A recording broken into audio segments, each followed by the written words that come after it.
Shalom Aleichem. Welcome to the Breslov Weekly Parshas. This coming week is Parshas Yisro.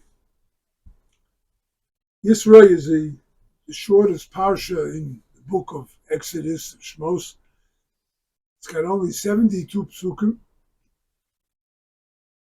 but it's perhaps the most famous of the entire Torah. Why? It has the Ten Commandments. So the parsha starts off how Jethro, how he came to Moshe Rabbeinu to the encampment of the Jews in the desert. Yisro was a high priest of idolatry, and he heard of the miracles that happened to the Jews. And what happened at the end of last week's Parsha, B'Shalach, there was the battle of Amalek. Amalek were the first ones to come and attack the Jews. So Yisro, Vayishma Yisro heard. What did he hear? Rashi says he heard the splitting of the Red Sea and the battle with Amalek, which took place a few weeks after the splitting of the sea. And this is what he converted. This is why he converted. Why? It was idolatry. He was the head of all the idolatries in Midian, of all of them. And he cast everything aside in order to become a Jew. The Zohar says, when Yisro, it says, Vayishma Yisro heard. What do you mean Yisro heard? What about the rest of the world? Nobody else heard about the splitting of the sea? Nobody else heard about the battle of Amalek? Except that Yisro heard about it and he took it to heart, which has very many contemporary implications to us, because we also heard of the battle with Gaza.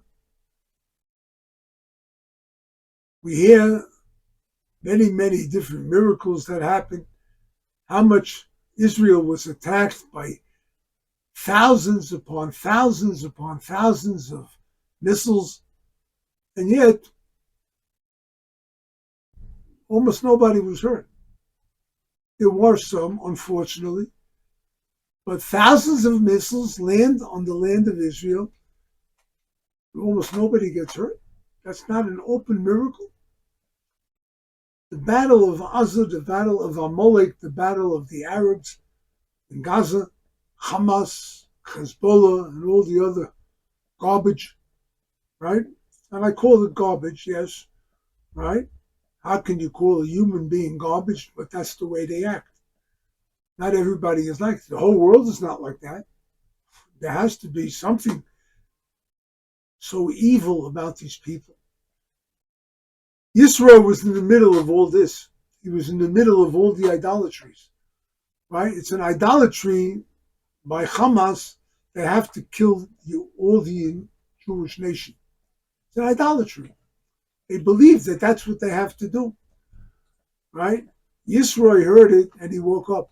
He said, this can't be what humanity is all about. It can't be. It's not. And he came to convert, right?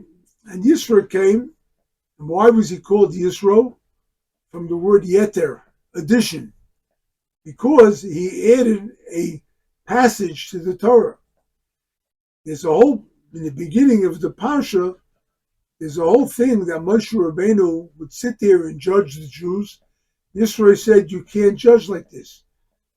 You can't. Everyone's going to get tired waiting online to go to you for the judge. You have to set up a court system. Yisro set up the court system for Klal Yisrael. He was a convert, and yet he did it. Why? Because that's part of what's called the mishpat, the court system, the judgment of Hashem. It doesn't have to come from someone who was born into the Jewish nation. It has to come from somebody who wants to find Hashem. Anyone, no matter who you are. I don't care how many sins you committed. I don't care where you were in the depths of idolatry. That doesn't matter. What matters is you want to find Hashem now. You want to find Hashem now. And when you look for him and you find him, then you are providing an addition to the Torah. You are providing an additional insight in how to come and recognize Hashem. That's how powerful you are. So that's how the Parsha starts off. And then we find the passage of the Ten Commandments. That's why it's the most famous of all the Parshas in the Torah. Because the Ten Commandments contains 613 letters, which comprise the mitzvahs of the Torah, 613. They're all included in the Ten Commandments. Each one is like a father mitzvah to many other mitzvahs that followed him. Reb Saadia Gaon has a list of this and whatnot. The point is that we have to understand that any mitzvah we do goes back to the Ten Commandments. Ten Commandments start off, I am God, you shall not have any idolatries. And then it speaks about not naming Hashem's name in vain, honoring Shabbos, honoring your parents. You realize what it says there? Now, honoring your parents is akin to doing away with all idolatry. It's akin to that, because it's in the same 5 commandments on the first tablet. Second tablet has several prohibitions of don't commit murder, don't steal, don't commit adultery, and so on and so forth. Point is that the second part, the Yerushalmi says, corresponds to the first part. In other words, all the mitzvahs are interconnected. All the mitzvahs. The Mishnah in Pirkei Avos says, Schar mitzvah, mitzvah. The reward for a mitzvah is that you get to do another mitzvah. Why? Because they're really all interconnected. All the mitzvahs are connected one to the next, like the body. Right? This vein is connected to that vein, this blood vessel to that vessel, this arm, this shoulder, the sinews, and everything is interconnected. So too the Torah. So that I may not be the greatest scholar. I may not even be a scholar. I may be a simple person. Maybe I never had the opportunity to study Torah. But I have the opportunity to perform the mitzvahs. And any mitzvah I do evokes the Ten Commandments itself. It brings me closer to Hashem. That's what Yisro did in the beginning of the Parsha, and that's what we are doing by every mitzvah that we do. Right? And the end of the Parsha is a verse that says, Lo yisa'asun iti, do not make with me, elikei kesef, elikei zohav, gods of gold, gods of silver, gods of gold, don't make them with me. In other words, idolatry, like we mentioned earlier, Hamas has an idolatry. They have to kill the Jews. Iran. Imagine Iran. They have a government that runs the country. They're oil rich.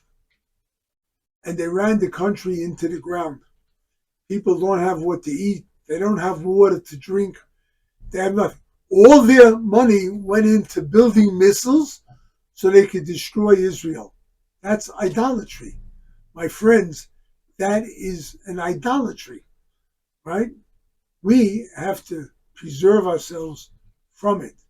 We should not make gold and silver money, right? There's a story of Shlomo Hyman. He was one of the great Rosh Yeshivas in the 30s, in the 40s.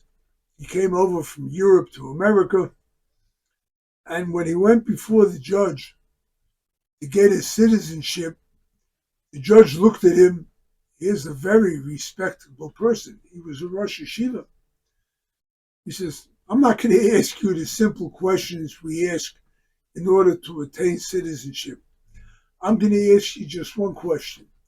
Tell me what you learned about America. Shlomo Hyman hears the question and he answers, well, I learned that the American currency is the only currency in the world that mentions God. In God we trust. That's the currency of America. The judge now became perplexed. What does that mean? Shlomo Hyman answered, because the dollar is the God of America.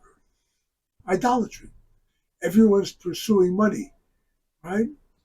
People used to make automobiles, they made clothes, they made shoes, they made food, they made it. In America, we make money. We make money. It's idolatry. That's Hamas. Every other country has its own idolatry too, right? Every mitzvah that we do brings us closer to Hashem. It takes us out of the idolatry. That's the lesson of the Parsha. Yisro, he came from idolatry. He recognized Hashem. And that brought him close to Hashem. He brought an addition to our nation. He brought an addition to our Torah court system. So too, when we commit mitzvahs, when we perform mitzvahs, then we are now attaching ourselves to Hashem. The word mitzvah, shares the root of the word tzevet, to join together. When we do a mitzvah, we join with Hashem. And that way, we rid the world from idolatry. May Hashem help us that we attain true faith, perfect faith, and we merit to come see Hashem and the coming of Mashiach, the building of the Beis HaMikdash. Amen v'amen. We want to thank you all for watching these videos.